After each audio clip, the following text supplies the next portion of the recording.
Hello viewers and friends, thank you for tuning into my channel. It's almost noon on Thursday. I am of course at work. And just wanted to share some sad news that yesterday a very dear friend of my daughter and son-in-law has passed away.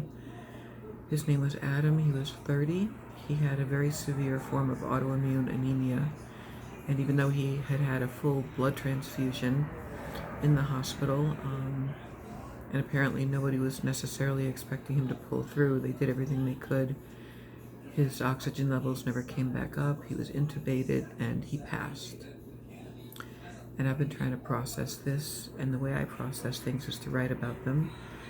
And I wrote 2 poems, which I posted in various places, and they were very well received.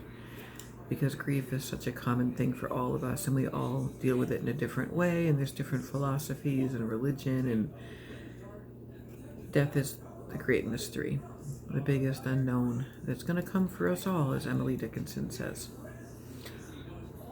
Because I could not stop for death, death kindly stopped for me. Anyway, so I just feel sad, very deflated today, but very grateful for life. And I've been reaching out to my daughter.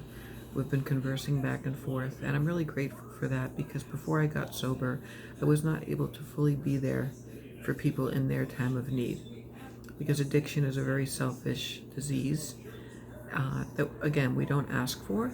We're not responsible for having a disease, but we are responsible for the treatment, whether it's a physical, mental, behavioral disorder. It's you have to be self-aware, and you have to advocate for your own care, which is why I cannot abide people like Foodie Beauty. I was going to go into a rant about her, but it's irrelevant because it's her life, and if she wants to destroy it, it's sad, but that's on her. But in the meantime, there's very beautiful souls in this world who are kind, thoughtful, giving, generous, warm, funny, gentle, and that was Adam. And, you know, my son-in-law grew up with him. They were best friends. He was the best man at their wedding. He was very close to my daughter. And she's strong. She's a very strong firebrand of a young woman, and she's having a really hard time with this.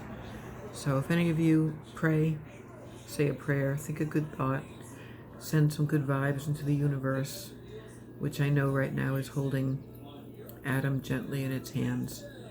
And yeah, I have a whole bunch of bulbs of lilies that I'm going to bring to their house the next time I see them, and we're going to plant them in his honor. So that's it for me. I look terrible because I was crying all day yesterday, and I'm tired. And the allergies right now are terrible. We're waiting for tremendous rain here today in New York. I woke up like with my eyes all red and itchy and sticky, and like when I blinked, they were like glued together.